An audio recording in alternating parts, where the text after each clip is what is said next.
Welcome to new video of team in depth channel के नए video में आप सभी का स्वागत है। दोस्तों, ये वीडियो बनाना जितना ज़रूरी था उससे कहीं ज़्यादा ज़रूरी ये है कि आप इसे अंत तक देखें, क्योंकि ये वीडियो न केवल आपसे और आपके परिवार से बल्कि देश के हर इस व्यक्ति से जुड़ा हुआ है जो कि फार्मा कंपनियों, मेडिकल कंपनियों और डॉक्टरों के बीच के सिंडिकेट में बुरी तरह फंसा हुआ है। आप जानते ही हैं कि पिछले कुछ समय से देश में क्या हालत चल रहा है। कोरोना वायरस की स्थिति किसी से छिपी नहीं है। 2020 में क्या हुआ, 2021 में क्या हो रहा है और 2022 में क्या होगा, ये सभी कुछ आपके सामने है। महामारी के इस दौर ने भारत सहित पूरी दुनिया में तबाही मचा रखी है। लाखों जानें गईं, इंडस्ट्रीज़ और बिजनेस बर्बाद हुए, करोड़ों नौकरियां गईं और वो सब कुछ हुआ जो एक महामारी के दौर में हो सकता है।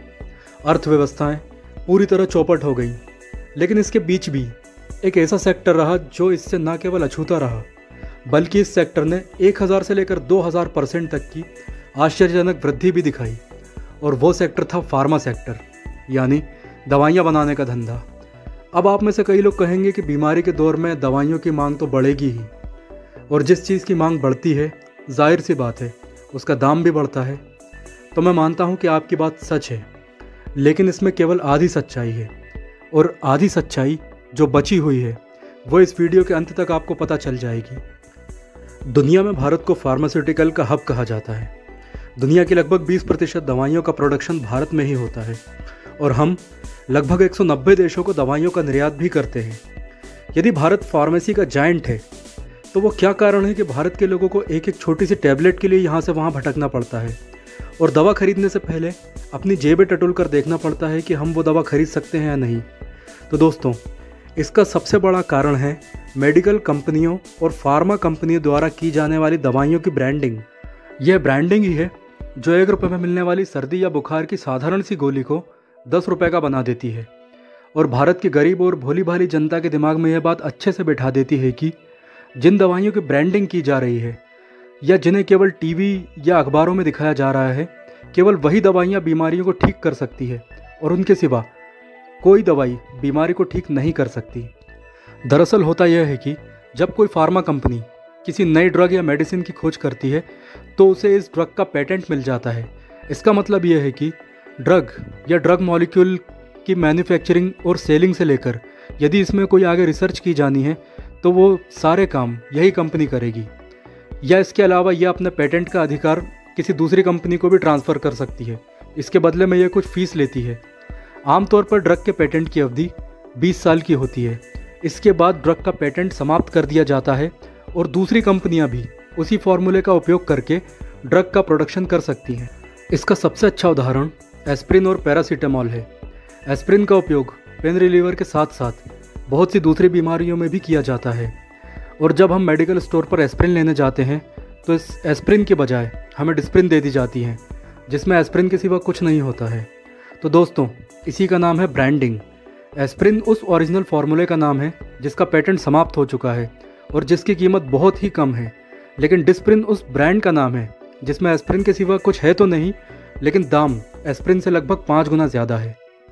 इसी तरह गांव देहातों में आज भी लोग क्रोसिन को ही बुखार उतारने वाली दवा मानते हैं, जबकि क्रोसिन में पैरासीटामॉल के अलावा कुछ नहीं है। बुखार कम करने के लिए जब आप यही पैरासीटामॉल सिरप किसी जेनरिक मेडिकल स्टोर से लेते हैं तो यह आपको 25 या 30 रुपये का पड़ता है, लेकिन जब आप इसी पैरासीटामॉल को क्रोसिन के ब्रांड नेम से लेते हैं तो यह लगभग 100 रुपये का पड़ता है। तो दोस्तों, यही होती है ब्रांडिंग, जो एक साधारण सी 1 रुपये की चीज़ को 10 रुपये का बना देती है। तो दोस्तों, आपको जेनरिक और ब्रांडेड मेडिसिन के बीच का मोटा मोटा अंतर समझ में आ चुका होगा।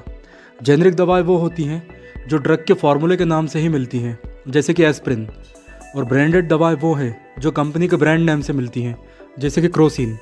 साथ ही इनकी कीमतों में भी ज़मीन आसमान का फ़र्क होता है।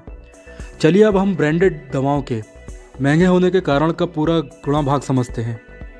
तो देखिए, एक कंपनी जब एक नई ड्रग को डेवलप करती है तो उसका इसमें करोड़ों रुपया खर्च होता है। पहले ये रिसर्च करती है, फिर इसके डेवलपमेंट का इंफ्रास्ट्रक्चर बनाती है, ड्रग डेवलप करती है, और इसके बाद क्लिनिकल ट्रायल्स करती है। आपको यह जानकर आश्चर्य होगा कि एक ड्रग के क्लिनिकल ट्रायल में ही कई बार 10-10 साल लग जाते हैं, और यदि ट्रायल में कोई गड़बड़ी या किसी तरह का नुकसान होता है तो इन कंपनियों को इनकी क्षतिपूर्ति अलग से करनी होती है। जब एक ड्रग का क्लिनिकल ट्रायल सक्सेसफुल हो जाता है तो उस देश की सर्वोच्च मेडिकल संस्था जैसे भारत की ICMR और अमेरिका की FDA ड्रग के आम उत्पादन की मंजूरी दे देती हैं और पेटेंट संस्था से इन कंपनियों को 20 वर्षों का एक्सक्लूसिव पेटेंट मिल जाता है, जो एक तरह से ठीक भी है क्योंकि ये कंपनी एक ड्रग को डेवलप करने में करोड़ों रुपए और दशकों खर्च करती हैं। असली खेल तब शुरू होता है जब कंपनी का पेटेंट समाप्त हो जाता है। अब इस ड्रग का फार्मूला कोई भी कंपनी यूज़ कर सकती है और यहीं से फार्मा कंपनियों का असली मुनाफा चालू होता है। पेटेंट खत्म हो जाने के बाद उस पर्टिकुलर ड्रग के इंग्रेडिएंट की कीमत ना के बराबर हो जाती है। अब ये फार्मास्यूटिकल कंपनियां उस ड्रग को बड़े पैमाने पर प्रोडक्शन करना चालू करती हैं, उसे एक नया नाम देती हैं, आकर्षक पैकेजिंग करती हैं, ब्रांडिंग करती हैं और डॉक्टरों से साठगांठ करती हैं। इसके अलावा फिल्मी एक्टरों और स्पोर्ट्समैन को करोड़ों रुपए देकर उसका एडवर्टीजमेंट भी करवाती हैं। तो ये सभी खर्चे मिलाकर 1 रुपये के जेनेरिक ड्रग का दाम 10 रुपये हो जाता है, जिसका सारा भार आपकी जेब पर पड़ता है। इसके अलावा कंपनियों के MR डॉक्टरों से संपर्क करते हैं, उन्हें महंगे महंगे गिफ्ट देते हैं, विदेश यात्राओं पर भेजते हैं, साथ ही तरह तरह के प्रलोभन भी देते हैं ताकि वे अपने मरीजों को उसी कंपनी की दवाइयाँ प्रेफर कर सकें। आप में से कई लोगों ने इस बात का कभी ना कभी अनुभव किया होगा कि जब आप एक डॉक्टर के पास जाते हैं तो वो आपको एक खास मेडिकल स्टोर से ही दवाइयाँ खरीदने को कहता है और साथ ही यह भी कहता है कि जब आप दवाइयाँ खरीद चुके हों तो दवाइयाँ मुझसे चेक करवा लेना। कभी कभी ऐसा होता है कि आप दूसरे मेडिकल स्टोर से उसी फार्मूले की दूसरी दवाइयाँ ले आते हैं और जब आप उन दवाइयों को डॉक्टर के पास चेक करवाने वापस ले जाते हैं तो दवाइयाँ देखकर डॉक्टर भड़क उठता है। वो साफ कह देता है कि मैं इन दवाइयों की गारंटी नहीं ले सकता, इन्हें वापस कर दो। और जब आप मजबूरी में उन दवाइयों को वापस करने जाते हैं तो मेडिकल स्टोर वाला भी आपसे कह देता है कि बिका हुआ माल वापस नहीं होगा। तो इस तरह एक बीमार आदमी को डांट भी खानी पड़ी, इलाज और दवाइयाँ भी सही नहीं मिली और साथ ही उसके पैसे भी गए।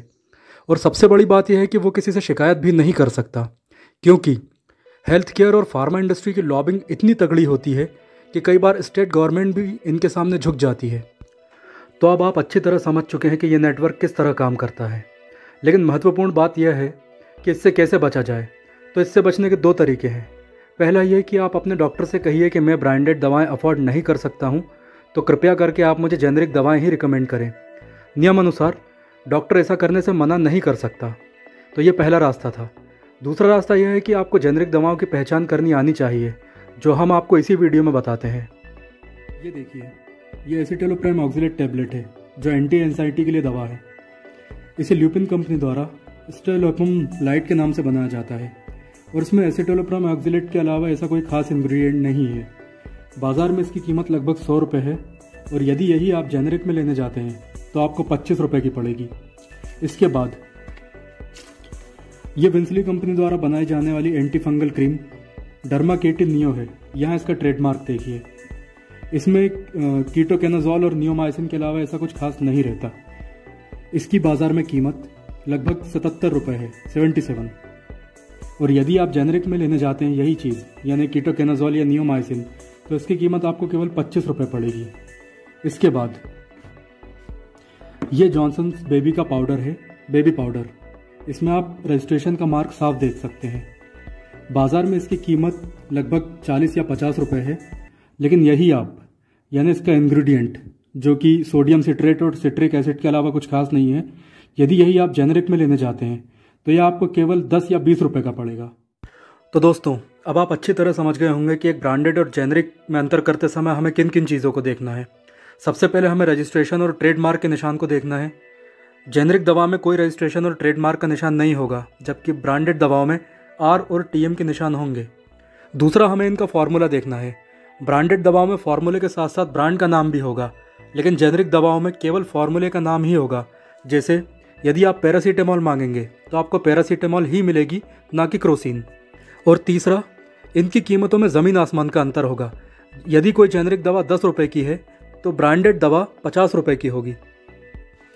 अब हम समझते हैं कि जेनेरिक दवाएं किन्हें और कैसे लेनी चाहिए। तो देखिए, कुछ आनुवांशिक रोगों और कैंसर को छोड़कर लगभग सभी बीमारियों के उपचार की जेनेरिक दवाएं उपलब्ध हैं। लेकिन यदि आपको साल में 1 या 2 या 3 बार डॉक्टर के पास जाना पड़ता है तो आप जेनेरिक दवाओं के लिए परेशान ना हो, आप ब्रांडेड दवा ही खाएं, क्योंकि बार बार जेनेरिक दवाओं के लिए परेशान होने का कोई फ़ायदा नहीं है।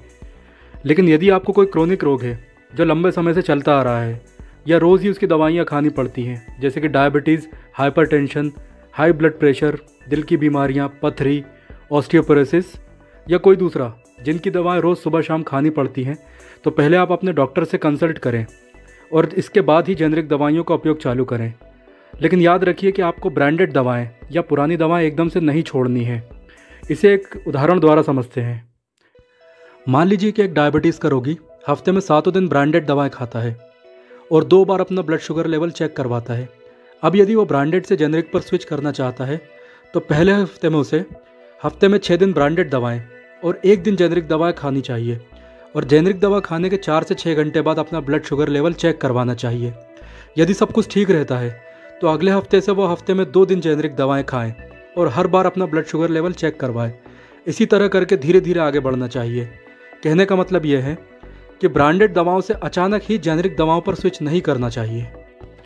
तो दोस्तों, ये था जेनेरिक वर्सेस ब्रांडेड मेडिसिन का पूरा सच। वीडियो आपको कैसा लगा इस बारे में अपनी राय कमेंट बॉक्स में ज़रूर बताएं और यदि आप चैनल पर नए हैं तो चैनल को ज़रूर सब्सक्राइब करें। साथ ही वीडियो को अधिक से अधिक शेयर करें ताकि सही लोगों तक सही जानकारी पहुंचे। Thanks for watching this video.